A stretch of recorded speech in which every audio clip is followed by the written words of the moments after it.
Vraie Voix Sud Radio, le grand débat du jour. Et renforcer la mixité sociale et scolaire, c'est l'engagement pris par Pape Ndiaye. Son arrivée au ministère à l'Éducation nationale, les établissements privés sous contrat financés aux 3/4 par l'État sont dans le viseur du ministre qui compte les impliquer dans ce projet. Pour les défenseurs de l'école privée, le gouvernement fait fausse route. Écoutez ce qu'a dit Rachida Dati. Vous savez, l'école privée, elle fait de l'inclusion et elle fait de la mixité depuis toujours. Et elle ne fait pas une sélection par l'argent. J'en suis issue. Et je veux vous dire, j'invite Pape Ndiaye à aller en Seine-Saint-Denis rencontrer les écoles privées qui font beaucoup dans la mixité, dans l'inclusion et dans l'excellence. Il ferait mieux de réduire les inégalités dans l'école publique. L'école publique est en danger aujourd'hui. D'ailleurs, les enseignants vous le disent eux-mêmes. Dans certains endroits, il faudrait avoir des méthodes d'apprentissage différenciées. Il faut avoir des équipes d'enseignants volontaires, formés et beaucoup mieux payés. Si vous voulez, évidemment, non seulement réduire ces inégalités, faire accéder tous les enfants de France à l'excellence. Et vous l'avez compris, la droite est vent debout face à cette attaque du ministre à l'encontre de l'école privée. Le président des LR, Éric Ciotti, dénonce une idéologie égalitariste qui ne peut qu'abîmer l'école. Je cite, fin de citation. Plus généralement, cette déclaration de Pape Ndiaye n'est-elle pas contradictoire avec l'idée même de l'école privée? N'est-ce pas tout simplement un aveu d'impuissance de l'école publique qui serait incapable de régler la question de la mixité sociale? Entre-temps, la première ministre a annoncé un pacte enseignant et des mesures de sauvetage qui ne séduisent pas les enseignants du public. Nous en parlons avec eux justement, Cécile. Absolument, avec Pierre Prieuré qui est avec nous, secrétaire général du SNES-FSU de l'Académie de Toulouse. Bonsoir. Bienvenue sur Sud Radio. Bonsoir, merci de votre invitation. Avec grand plaisir. Avant de revenir vers vous, on va parler à nos vraies voix ce soir. Philippe Bilger, forcément, de l'école publique face à l'école privée. Absolument, quel que soit le regard qu'on porte sur le ministre de l'Éducation nationale, et il peut être très contrasté, je crois qu'on n'entend jamais dire du bien. Et il est évident que l'école publique se porte mal, et je ressens cette étrange dérive, détournement de la part du ministre, ça a été dit, tout simplement pour faire oublier en réalité à quel point sa mission essentielle est en train de tourner, si vous m'autorisez cette expression un peu vulgaire, en eau de boudin. Je crois que s'occuper de l'école privée aujourd'hui, c'est au fond une diversion qui cherche à persuader le citoyen que l'école publique n'appelle plus les efforts que pourtant elle doit susciter. Et il me semble que Pape Ndiaye, en dehors de péripéties où il n'a pas montré objectivement ces derniers temps une grande capacité de résistance, n'est pas un bon ministre, mais j'incrimine surtout le président qui l'a choisi. Pour être totalement précis, rappelons qu'il avait précisé que l'État finance les 3/4 du budget de ces établissements privés. Nous attendons donc de leur part un engagement, etc. etc. D'accord quand même avec cette notion de compte à rendre de la part du privé, Nicolas Miguet? Bien sûr que le privé, de toute façon, rendait compte, puisque s'il ne respecte pas les programmes, s'il ne respecte pas tout ce qui est imposé en contrepartie de ce financement, eh bien, il n'est plus financé. Il faut savoir qu'il y a aussi un privé sans contrat. Ça existe aussi. Absolument. Et à ce moment-là, ce sont les parents qui payent l'intégralité. Donc, le problème de monsieur Pape Ndiaye, il est quoi? Faites ce que je dis, faites pas ce que je fais.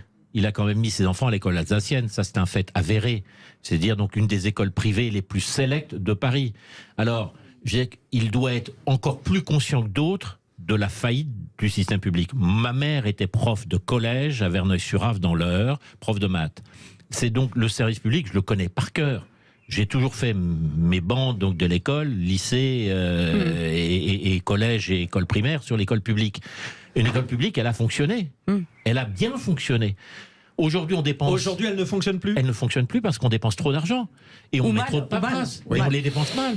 C'est comme dans l'hôpital public. L'hôpital public, aujourd'hui, quand vous regardez par rapport à l'Allemagne, on a 3 fois plus de paperasse dans l'hôpital public français qu'en Allemagne. Donc, du coup, le personnel soignant se retrouve complètement submergé par la paperasse. Eh bien, dans l'enseignement, c'est un peu la même chose. plutôt que d'imposer à tout le monde de faire la même chose, donnons de l'autonomie aux établissements. Oui. C'est ce que propose le Rassemblement et Contribuables français depuis pas mal de temps déjà. Voilà. Moi, j'ai l'impression que Pape Ndiaye veut un petit peu masquer son jeu, parce qu'en fait, j'ai l'impression qu'il veut transférer le problème de la mixité sociale, en fait, derrière, en fait, ce qui est finalement les problèmes de niveau scolaire. Vous voyez ? Il y a tellement de problèmes de niveau scolaire dans l'enseignement public, je parle du niveau des élèves, qui sont parfois dus aussi, malheureusement... Déjà, certes, parlons d'illettrisme, déjà. voilà, certes en raison de problèmes sociaux, et aussi parfois les parents ne peuvent même pas eux-mêmes aider leurs élèves derrière. Donc il va un petit peu, visiblement, noyer tout ça, donc c'est pas très cohérent. En plus, il y a aussi un problème de frais, parce que les gens qui voudront mettre leurs enfants dans le privé n'auront pas les moyens finalement de le faire. Je veux dire, les gens, on sait qu'il y a 10% des élèves... Après, je pense que c'est adapté en fonction du salaire des parents. Oui, mais c'est pas si évident que ça. Faut pas croire, c'est très compliqué. C'est pour ça que je dis, je crois que... Voilà. Et puis aussi, il y a quelque chose moi, qui m'énerve un peu chez Pape Ndiaye. Vous avez d'ailleurs fortement... vous avez fortement dit que effectivement, il mettait ses enfants dans l'enseignement privé. Bon, après tout, il fait ce qu'il veut, même si c'est pas très cohérent avec ce qu'il prône. C'est que on croit toujours que un enfant, finalement, qui naît dans un milieu défavorisé, aura finalement un échec scolaire, ce qui est entièrement faux. On peut très bien être dans un milieu défavorisé, j'en ai connu, moi, qui ont eu des carrières extrêmement brillantes.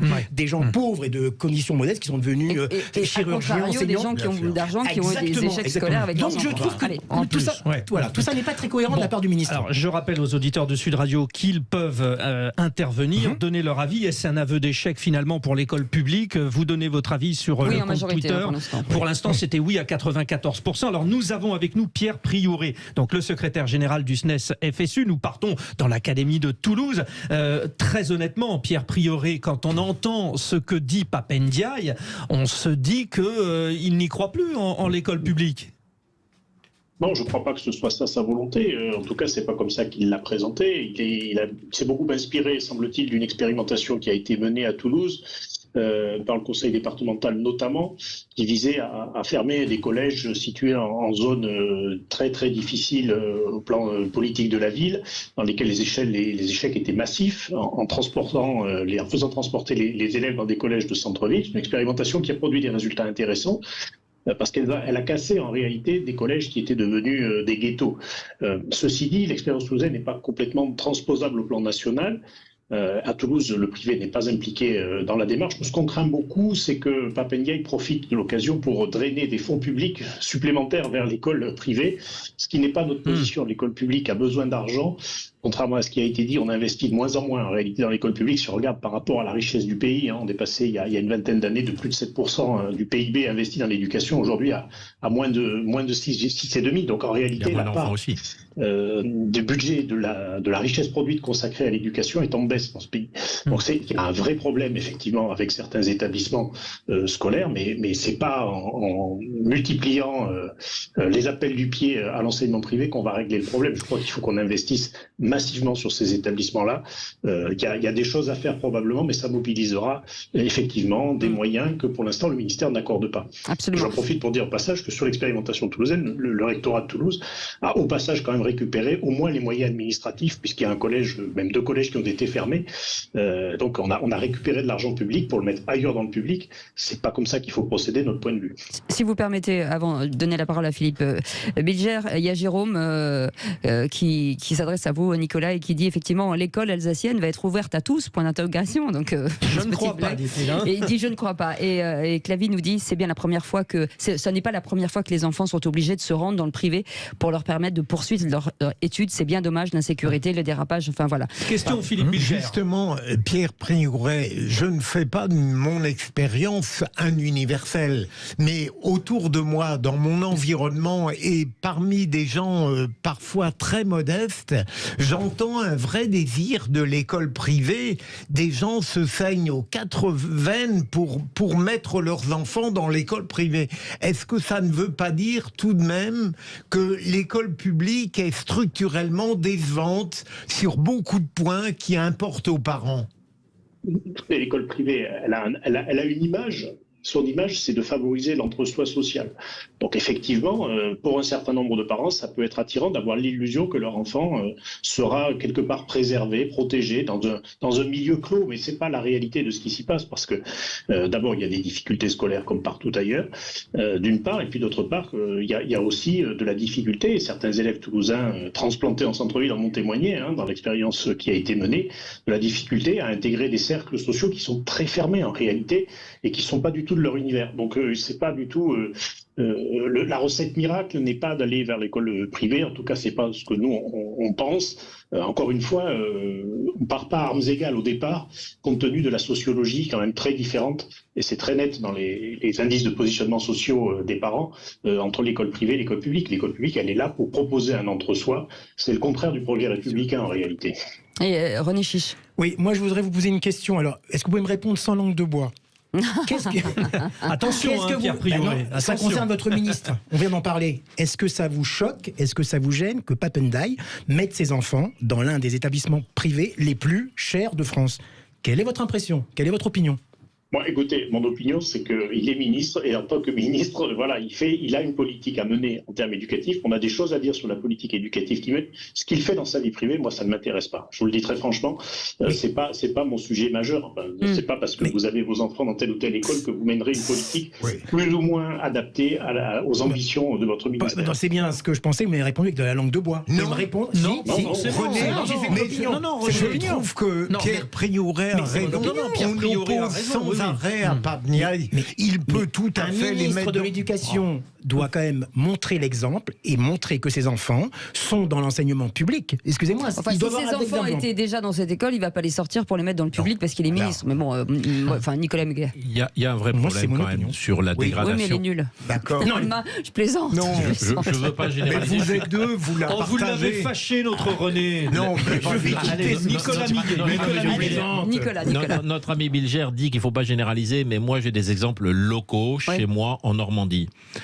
Nous avons des collèges, que ce soit à Breteuil-sur-Iton, à Verneuil-sur-Avre ou ailleurs, qui sont en dégradation continue, avec des trafics de drogue, je dis bien au collège, avec du racket, avec de la violence répétée, avec des équipes... Ce qui existe aussi partout en France. Non, j'ai pas dit que ça n'existait pas non plus dans le privé. Oui, ça peut exister aussi dans le privé. Ne vous inquiétez pas là-dessus. Les gens... Bien sûr, les droits d'inscription ne sont pas très élevés puisque l'État paye les 3/4, comme on l'a rappelé, donc du budget. Mais les gens qui vont au collège, pour avoir un collège privé, il faut aller à Danville, il faut payer le quart scolaire qui, lui, n'est pas subventionné par le département puisque c'est un quart scolaire pour aller à un établissement privé. Ou alors à l'Aigle. Et donc les gens, et moi je vois les gens qui se saignent aux quatre veines parce qu'ils ont 2 salaires au SMIC pour que leurs enfants soient dans une école privée, inscrits dans une école privée, c'est l'enseignement catholique dans ce cas précis, c'est pas l'école des Roches qui est pas loin et qui est hors budget pour tous les gens, bien évidemment, mais ces gens-là, ils se saignent aux quatre veines pour pouvoir payer la cantine qui n'est pas subventionnée et le quart scolaire. Et tous les frais annexes. Et tous les frais annexes. Et bien souvent c'est pour des questions de sécurité, parce qu'ils ont peur pour leurs enfants. Parce qu'il y a eu une dégradation des conditions de l'éducation. Et je parle même pas, et je crois qu'on a eu le mot tout à l'heure donc dans le débat, illettrisme. Oui. Quand vous avez des gens qui, à la fin de la 3e, ne savent pas écrire, ne savent pas lire le français. Vous avez raison. Et qui sont complètement dans des classes qui ne sont plus des classes de niveau. Moi, j'ai connu des classes de niveau quand j'étais enfant. Moi, j'ai 62 ans. On en parlait tous. Les CPN et du coup, ça, si je peux me permettre, c'est un autre débat parce que la question de l'illettrisme, enfin, on n'a pas de mesure, à ma connaissance, des performances des élèves entre le public et le privé. Enfin, le ministère de l'Éducation nationale ne publie pas ces chiffres-là. Alors, vous en avez probablement pour votre entourage. Non, pas du tout. Je dis simplement que je n'ai pas connaissance de ces documents. Monsieur Prioré, je n'accuse personne et surtout pas, mais je dis simplement qu'on a des cas, nous, où des classes entières sont plombées parce qu'on met des gens qui sont totalement illettrés et les enseignants sont obligés de se mettre au niveau compréhensible pour la plupart. Absolument. Et donc baissent le niveau à cause des gens qui sont totalement illettrés dans des classes de 3 au 0826 300 300 avec Christophe qui veut réagir. Je confirme que nos collègues font un effort d'adaptation au public qui est le leur pour essayer de les amener le plus haut possible. Absolument. Christophe du Morbihan a une question. Voilà. Ok Pierre. Alors Christophe, c'est à vous. Christophe du Morbihan, je le rappelle, qui est notre auditeur avec qui nous faisons l'émission. Merci. Voilà, donc je vous ai écouté. Alors on fait partie d'une famille, je vais synthétiser, je vais faire en 5 points très rapides, puisqu'il faut être rapide. Voilà, nous aussi on s'est saigné, on a payé une très grande école à notre fils sur Paris, on a des petits moyens, on a emprunté et notre fils est parti à l'étranger et nous a notifié je ne reviendrai plus jamais en France. Voilà, juste pour info. Mais on s'est saigné et soit dit en passant, on a fait des emprunts et on est toujours en train de les payer. D'accord ? Voilà. 1. 2. Les établissements et la mixité sociale. Il faut quand même différencier, comme ce qui a été dit, la mixité sociale suivant les régions en France, parce que c'est tout à fait différent d'une région à une autre. Bien sûr, bien sûr. Et entre Paris, région parisienne, l'Est de la France, l'Ouest, etc., des régions X, Y, etc. Bon, c'est la France. Et là encore, la difficulté d'analyse qui peut être faite. 3. Les parents d'élèves. Je pense que des associations de parents d'élèves, dans certains établissements, vont se dire ok, vous voulez faire de la mixité sociale, je dis ça, je dis rien. Vous voulez faire de la mixité dans l'établissement, nous on veut du haut niveau. Si vous faites trop de mixité sociale, nous on enlève notre élève de votre établissement. Ça c'est 2. Oui, 3, ça sera une espèce de négociation. Bon, on va peut-être demander la réaction. Bougez pas, Christophe, parce qu'il nous reste 20 secondes. On voudrait la réaction de Pierre. La réalité, c'est qu'effectivement, il y a des choix qui sont opérés par les parents, mais moi, je constate qu'il y a des enfants qui réussissent très bien à l'école publique. Le tout, c'est qu'on y mette effectivement les moyens qui doivent lui revenir. Et heureusement. Parce qu'il y a un débat quand même sur l'allocation de moyens publics à des structures privées qui, encore une fois, permettent à des familles de scolariser leurs enfants quelque part un peu en marge du reste de la société. Et c'est ça le problème, parce que le problème, la volonté principale de l'éducation dans ce pays, c'est d'arriver à faire société. Et que c'est pas un bon signal que d'avoir une société qui est dès le départ, j'allais dire, à 2 vitesses ou à 2 niveaux. Merci beaucoup Pierre Priorier d'avoir été avec nous, du secrétaire général du SNES FSU dans l'Académie de Toulouse. Merci beaucoup. Vous restez avec nous. Christophe, vous restez avec nous parce que dans un instant, il y a le Kikadi Show, le quiz de l'actu. Ça va jouer. À tout de suite.